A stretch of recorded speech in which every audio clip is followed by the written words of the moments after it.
오늘 이 시간에는요, 고난 교과서, 듣기 말하기라는 제목으로 하나님 말씀 함께 듣겠습니다. 한 대학교 철학 시험에요, 이런 문제가 나왔습니다. 무슨 문제였냐?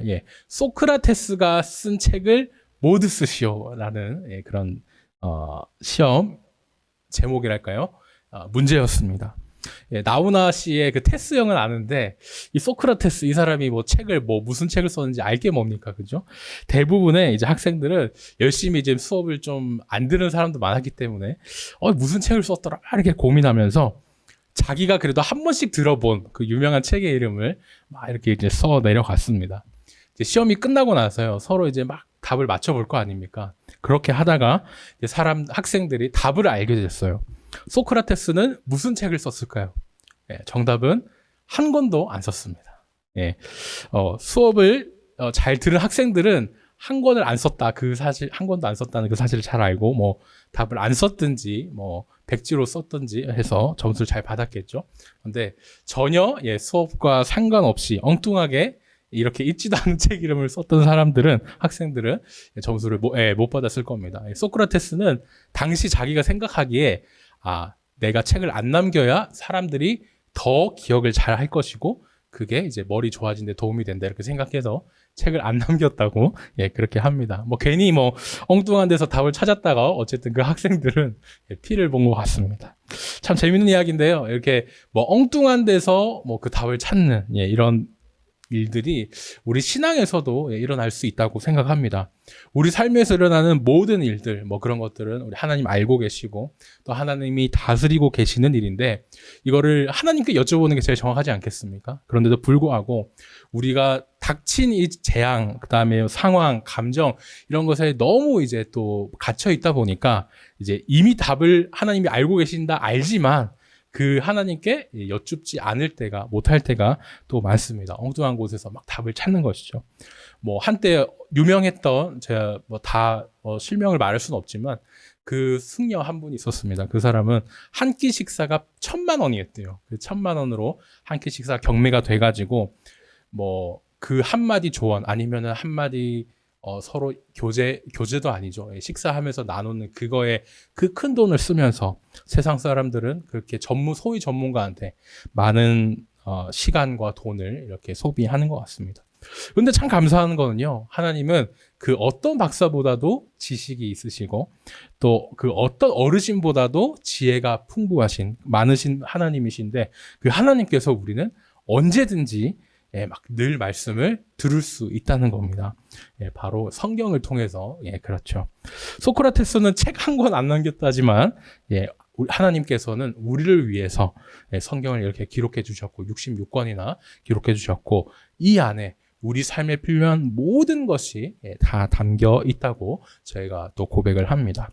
저희가 이제 오늘로 약 2주간에 걸쳐가지고 보던 이 긴 시편 119편 말씀을 끝내게 됩니다. 176절까지 참 이 길었던 여정이랄까요? 이 말씀 내용이었는데 오늘 이 마지막 8절에 해당하는 내용은 전체를 요약하면서도 가장 고조된, 그러니까 가장 클라이막스에 해당하는 본문이기도 합니다. 오늘 말씀으로 저희는 고난을 겪을 때 무엇을 듣고 말할 것인가, 이것을 함께 중점적으로 보면서 함께 말씀을 듣겠습니다. 169절 저희가 함께 먼저 보겠는데요. 시인이 오늘 말씀 훨씬 전에 저희가 119편 1절 제일 시작할 때부터 계속 지금까지 변함없이 하나님 말씀을 계속 얘기했습니다. 그러면서 하나님 말씀 사랑하고 또 찬양하고 이런 얘기를 쭉 했는데 정말 긴 시간 동안 저희도 이렇게 나눠서 묵상하는 것만 해도 지금 2주 가까이 될 정도로 긴 시간 동안 하나님 말씀만 이렇게 사랑하면서 바라보면서 왔습니다. 그런데 이렇게 길게 끈질기게 하나님을 사랑하면서 매달렸으면 하나님이 이 상황을 좀 그래도 좋게 만들어 주셨어야 됐는데 오늘 마지막을 보니까 지금 마지막인데도 여전히 이 시인은 시편으로 말씀을 쓴 시인은 계속 고통 속에 부르짖으면서 있어요. 그러면서 하는 말이 부르짖음을 하나님 앞에 이르게 해달라고 그렇게 말씀을 합니다.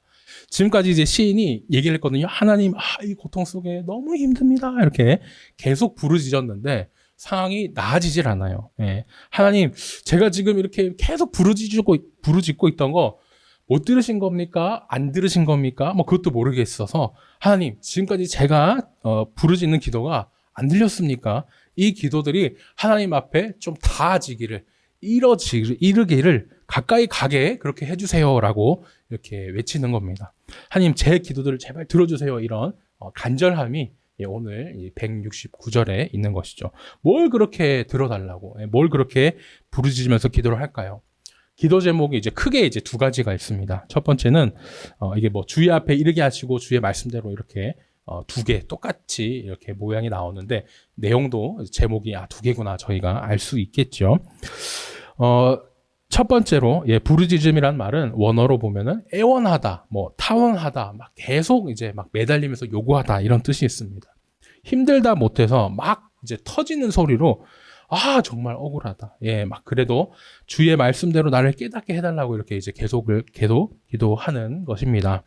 저희가 119편에서 하나님 말씀으로 쓰이는 이제 8가지 단어를 저희가 이제 이렇게 말씀을 드렸었습니다. 주보에도 마지막 장에 이렇게 이제 들려 있고 여기 화면에서 제가 이렇게 보여드리는데 169절에 나오는 요 말씀 있죠. 말씀. 이 말씀은 다바르라고 해서 하나님이 말씀하신 것, 그러니까 하나님의 말씀, 그냥 그 뜻 그 자체로 가지고 있습니다. 이 말씀으로 나를 깨닫게 해달래요.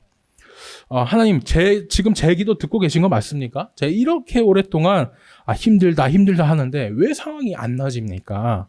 제발 제 기도 좀 들어주세요. 이러면서 제가 어떻게 하다 이런 상황에 왔나 도저히 이해가 되지 않는데 납득이 갈 수 있게 말씀으로, 이 말씀으로 저를 좀 깨닫게 해주세요. 이해시켜 주세요. 라고 부르짖는 것이 첫 번째 기도라고 하겠습니다. 그럼 이제 두 번째 기도는 무엇이냐? 간구라고 이렇게 하죠. 간절히 이제 구하는 겁니다. 앞에 부르짖음은 너무 힘들어가지고, 아이고, 탄식하면서, 그렇게 기도했다면, 이번에는 이제 간절히 구하면서 바라는 겁니다. 이것도 하나님께 이르게 해달라고 이렇게 하면서, 기도 꼭 들어주세요. 말하는 건 이제 아까 똑같지만 뒤에 이제 무슨 내용이냐? 주의 말씀대로 나를 건져달라라고 이렇게 두 번째 기도를 얘기를 하는 거죠. 또 주의 말씀대로, 앞에서도 주의 말씀대로, 뒤에서도 주의 말씀대로 이렇게 나왔는데요. 원어로 보면은 이제 169절의 말씀과 170절의 말씀이 서로 다른 단어입니다. 170절에는 이마로트라고 해서 하나님이 하신 말씀, 약속, 입니다. 무슨 약속이었습니까? 출애굽에서도 그랬지만 하나님이 너를 구원해 주겠다. 내가 책임지겠다. 그렇게 나를 건져 주겠다고 약속하셨던 말씀이 있는데 하나님 그 약속하셨던 말씀대로 나를 살려 주세요. 구원해 주세요. 나를 건져 주세요라고 이렇게 두 번째 이제 기도를 이제 올리는 겁니다. 정리하자면요. 복잡하지만 하나님 제 기도 듣고 계신 거 맞죠? 이렇게 막 이제 계속 드리면서 하나님 제가 드리는 이 기도가 하나님 제발 들어주세요. 하나님께 가까이 가서 들리게 해주세요. 이렇게 기도하면서 첫 번째로 하나님 제가 어쩌다가 이런 상황에까지 왔습니까? 저 도저히 이해가 안 되는데 하나님 하신 말씀으로 제가 어떻게 이렇게 됐는지 깨닫게 해주세요. 이렇게 부르짖고요. 그 다음 두 번째로는 하나님 저를 구원해 주시겠다고 말씀하셨잖아요. 약속하셨잖아요. 나 너무 힘드니까 그 약속대로 제발 좀 살려주세요. 구원해주세요. 건져주세요. 이렇게 기도하는 것이 두 번째입니다. 언뜻 보기에는 막 하나님께 이 시인이 막 따지는 것 같아요. 너무 힘드니 살려달라고 하면서 당연히 무슨 자기의 권리를 찾는 것처럼 미리 맡긴 물건 찾듯이 그렇게 막 뻔뻔하게 요구를 합니다. 그런데 이게 그냥 뭐 이렇게 당당하게 요구했던 게 아닙니다. 169절 170절 모두 그 근거가 있었죠. 하나님 말씀대로, 주의 말씀대로 이 얘기를 하면서 왜 내가 이런 고난까지 겪게 됐는지 설명해 달라고, 나 이해시켜 달라고 이렇게 얘기를 하면서 약속하신 대로 구원해 주십시오. 이렇게 기도를 하는 겁니다. 그렇게 이제 기도를 하던 시인은요, 이제 그 부르짖던 소리가 찬양 소리로 바뀌게 됩니다. 171절, 172절로 이제 넘어가는데요. 171절에 이제 찬양하리이다 이 말은 172절에 노래하리다 뭐 이 말 똑같죠. 예. 171절에 찬양한다 이 말은 원어로 보면 차고 넘친다는 말입니다. 저희가 뭐 찬양이 언제나 넘치면 그 복음 성가도 있는데 정말 예, 그 넘치는 찬양의 느낌을 저희가 또 상상해 볼 수 있을 것이고요. 또 172절에 노래한다는 말은 큰 소리로 소리낸다. 예, 이런 말이 있습니다. 너무 기뻐가지고 막 저희가 힘차게 뭐 신나게 찬양하는 예, 이런 이제 모습들이 있을 수 있는데 그런 찬양하고 노래하는 모습들 상상할 수 있었으면 좋겠습니다. 정말 이렇게 행복하게 큰 소리로 막 찬양하고 노래를 하는데 그 이유도 예, 또 두 가지죠. 첫 번째는 예, 하나님이 말씀을 내게 가르치셨기 때문이고 두 번째로는 이제 하나님의 말씀이 의롭기 때문이었습니다. 앞에서 이제 시인이 기도했던 게 있었죠. 아, 내 상황이 어떻게 하다 이렇게 됐는가? 왜 내가 이렇게 고난 겪어야 되는가? 힘들어야 하는가? 나 모르겠으니까 하나님 말씀으로 깨닫게 해달라 이렇게 했는데 그 이유를 내게 가르치심으로 하나님이 가르쳐 주신 겁니다. 아, 왜 이렇게 힘들어야만 했나? 그 답을 오늘 시편 이 119편 말씀에는 없지만 시인은 이제 말씀으로 응답을 받았겠죠. 그러니까 막 찬양이 나올 수밖에 없는 겁니다. 예, 주보의 8단어 설명에도 이 172절에 이제 계명, 예, 거에 대한 이제 내용이 들어있는데요.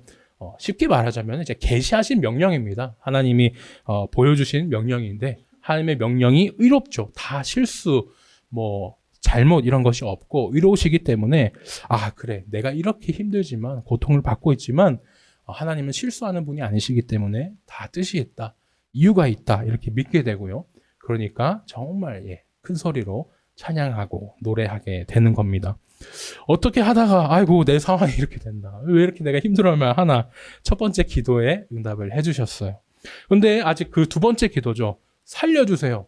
구원해주세요. 예, 출애굽 때처럼 하나님이 나를 건져주시겠다고 살려주시겠다고 했는데 나 살려주세요 이렇게 기도했던 두 번째는 아직 예, 하나님이 이루어주시지 않았습니다.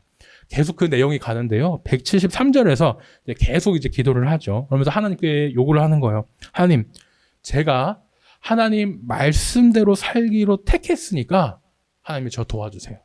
하나님 저 책임지세요. 이렇게 정말 자녀가 부모에게 요구하는 것처럼 이렇게 당당하게 당연하게 요구를 합니다. 그 이유는 예, 또 이번에도 하나님 말씀과 관련이 있죠. 예, 이 법도는 하나님이 이렇게 살아야 한다라면서 이제 법으로 정해주신 것, 예, 이것인데 실천과도 많이 이제 관련이 있는 예, 그런 단어입니다. 왜 하나님이 날 도와줘야 되고 왜 하나님께서 나를 책임지셔야 됩니까? 바꿔 말하면 내가 하나님 말씀대로 살기로 택했으니까 하나님이 나 살려줘야죠. 하나님 나 책임지세요. 이렇게 얘기를 하는 겁니다. 174절에는요, 그렇게 이제 구원해서 살려주시기를 막 이제 아직 구원을 못 받았기 때문에 계속 구원해달라고, 살려달라고, 도와달라고 이렇게 그 구원을 사모하고 있습니다.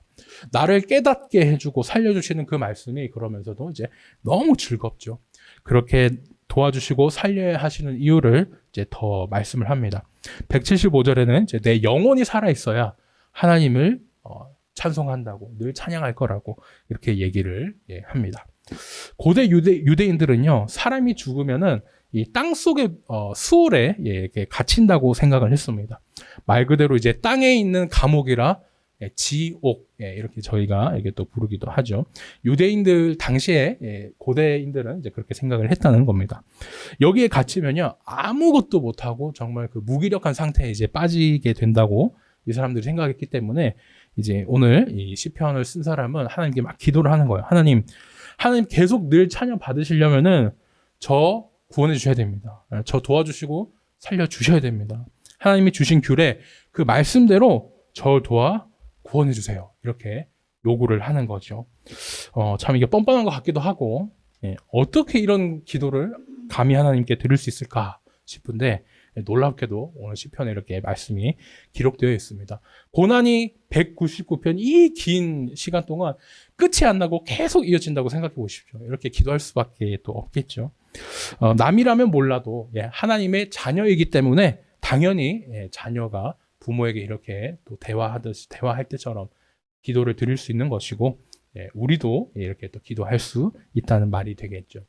오늘 시편 119편을 보면요, 다 뭐 말씀 관련입니다. 뭐 제가 보여드렸던 것처럼 뭐 율법이라고 했다가 증거, 법도, 율례, 계명, 판단, 말씀이 이렇게 쭉 나오면서 매 절마다 말씀에 관한 단어가 빠지질 않아요. 뭐 법도, 율법, 규례 이런 식으로 단어가 바뀔 뿐이지 다 그냥 말씀에 관한 내용입니다. 시인이 기도하고 찬양을 하는데 그것이 다 말씀에 기반해서 이루어집니다. 오늘 저희가 제목을 제가 고난 교과서 듣기 말하기 이렇게 정했는데 그 뜻도 한번 설명을 해드리고 싶어요. 지금 고난을 막 당하고 있을 때 시편을 쓴 이 저자가 행동을 두 가지를 합니다. 뭐냐? 기도도 두 가지 제목이었지만 하는 것도 두 가지거든요. 먼저 첫 번째 듣기입니다. 뭐냐? 그리고 하나님 말씀을 듣는 거예요. 그러고 나서 말하기를 합니다. 기도, 찬양으로 말하기를 하죠. 우리는 하나님과 어떻게 대화를 할까? 이런 주제에 대해서 제가 이제 학생들에게 이제 설명을 할 때, 하나님은 성경으로 우리에게 이제 말씀을 해주시고, 우리는 기도로 하나님께 말씀을 드린다. 말씀, 기도, 이걸로 이제 우리는 하나님과 대화를 한다. 이렇게도 이제 조금 쉽게 풀어서 이제 설명을 합니다. 물론 기도로도 하나님 우리에게 말씀해 주시지만, 하나님이 나에게는 성령님이 이렇게 말씀해 주셨어 하고 다른 사람에게는 다르게 얘기할 때 결국에는 우리가 성경으로 검증을 해야 되지 않겠습니까? 그래서 그 기도 또한 결국에는 이제 성경 말씀을 통해서 검증을 하기 때문에 제가 이제 학생들에게 성경으로 말씀하신다 이렇게 설명을 했던 것이죠. 오늘 시인은요, 이 성경으로 하나님의 뜻을 듣고 자기의 억울함 뭐 이런 것들을 기도로 말하면서 또 감사함으로 막 찬양을 하면서 이렇게 말을 하는데 이 내용들이 다 부험이 됩니다. 말씀 듣고 기도로 말하고 찬양으로 말하고 이 패턴이라고 할까요? 이 흐름이 계속 반복이 되는 거죠. 찬양은 곡조 있는 이 기도니까 찬양도 기도와 같이 묶어서 또 말하기라고 얼마든지 또 저희가 정리하면 좋겠습니다. 오늘의 말씀에 나온 이 모든 절이 하나님 말씀이 나오면서 하나님 말씀을 듣고 그다음에 하나님께 드리는 기도죠. 뭐뭐 하소서, 뭐 하나이다 이러면 다 이제 기도입니다. 고난 중에 시편 말씀 오늘 보니까 듣기, 말하기를 계속 반복하고 있어요. 하나님 말씀을 듣고 기도와 찬양으로 말하고 그렇게 위로를 받으면서 지금 199편 끝까지 안 이루어지는 그런 구원과 그다음에 계속 남아있는 그 고난 속에서도 자기 신앙을 지켜나가고 그 고난을 잘 이겨내고 있습니다. 하나님의 자녀로서 아버지께 하나님 아버지께 하나님 제가 늘 찬양하게 하려면 하나님 저 도와주시고 살려주셔야 됩니다. 이렇게 투정도 부릴 수 있죠. 오늘 말씀에서 보면요 주님과 나, 주, 나라는 이 두 말이 정말 많이 나옵니다. 시인이 기도할 때 하나님과 나를 주님과 나 이렇게 1대1의 관계로 두고 계속 얘기를 하고 있는 거예요. 다른 사람들이 고난 속에 뭐 자신을 다 떠나면서 홀로 남았을지도 모릅니다. 고난으로 그렇게 홀로 남은 게 더 느껴졌을지 모르겠지만 오히려 그 홀로 남았기 때문에 하나님과 1대1로 더 가깝게 이렇게 기도할 수 있는 것이죠. 그리고 그런 친밀함, 하나님과 가까워지면서 더 거침없이 막 당당하게 내가 하나님 말씀 따르기로 했으니까 하나님 나 책임지세요. 이렇게 기도할 수도 있겠습니다. 오늘 저희가 들은 말씀을 따라서요. 저희도 이런 고난 속에 듣기, 말하기, 말씀을 듣고 기도하고 찬양하는 이 말하기를 또 잘 해봤으면 좋겠습니다. 이제 176절 마지막 절에 와서는요. 그 긴 119편의 이제 마지막을 얘기를 합니다. 시인이 이제 고난 속에서 계속 하나님과 대화를 나눴죠. 그렇게 176절 이 긴 마지막까지 왔습니다. 그런데도 아직 이른 양같이 방황을 하고 있죠. 하나님 말씀을 듣고 기도와 찬양으로 말씀드리고 하면서 하나님 내가 왜 이렇게 힘든 상황까지 왔습니까? 왜 이렇게 내가 힘들어야 됩니까? 그 질문에 답을 하나님이 주셨었거든요. 그래서 막 시인이 엄청 기뻐하지 않았습니까? 그런데 아직까지 구원은 주시지 않았고 아직까지도 고통에 있어서 응답받지 못한 상황에 이 119편이 이 긴 119편이 끝나게 됩니다. 무슨 아직도 구원을 못 받다니 저희도 말씀 듣는 저희도 참 놀라고 아직도 고통받는다고 지긋지긋할 수도 있겠는데 시는 얼마나 힘들겠습니까? 산 넘어 산, 물 건너 물인데 아이고 얼마나 지치고 힘들까 그 생각을 해봅니다. 그러니까 자기를 잃은 양이라고 방황하고 있다고 그렇게 표현할 수밖에 없겠죠. 양이 헤맬 때는요, 보통 대부분 자기가 일부러 내가 주인을 뭐 골탕 먹여야지 이러면서 떠나진 않지요. 예, 대부분 워낙 이제 어리석고 미련한 동물이기 때문에 주인을 자기는 잘 따라가려고 여기 있지 않을까, 뭐 저기 가면 되지 않을까, 이렇게 여기인가 저기인가 가는데 오히려 그 길이 더 방황하고 더 주인과 멀어지고 헤매는 길이 될 뿐입니다. 혼자가 된 양, 이 양은 주인을 떠나 있다가는 죽겠죠. 어떻게 해야 이 양이 살 수 있을까? 이 양을 살리려면 결국에는 주인이 그 양에게 찾아가서 구해주는 방법뿐입니다. 시인은 계속 자기가 살고 싶고 구원받고 싶어 했는데 그 기도가 안 이루어졌죠. 그런데 나중에 가서 정말 그 기도가 이루어졌을까요? 당연히 이루어졌습니다. 그렇게 바라던 구원이 신약 시대에 와서 예수님을 통해서 이제 이루어졌죠. 이제 시인이 이제 169절, 170절에서 내 부르짖음과 간구, 하나님께 가까이 가게 해달라고, 가까이 이르게 해달라고 그렇게 얘기를 했는데 어떻게 뭐 가까이 갈 뿐입니까? 아예 하나님이 예수님으로 사람의 몸으로 이 땅에 오셔가지고 가까이 오신 것 자체를 넘어서 우리 가운데 함께 사셨죠. 우리 이렇게 잃은 양 같이 방황하는 우리에게도 참된 목자로 오셔서 예수님을 믿는 모든 자가 하나님의 길을 따라서 또 모든 그 주의 종을 찾아서 하나님께서 구원해 주셨습니다. 이제 저희가 말씀을 정리하겠습니다. 저희가 119편 이 긴 본문을 약 2주간 함께 묵상을 했습니다. 뭐 고통도 처음 몇 번은 믿음으로 그래도 이겨낼 수 있습니다. 또 은혜로 잘 감당할 수도 있겠습니다. 그런데 오늘 이 시편 119편 말씀처럼 너무 긴 시간 동안 이렇게 고통에 시달리면요, 사람은 지치게 돼 있고 신물이 나서 정말 지치게 됩니다.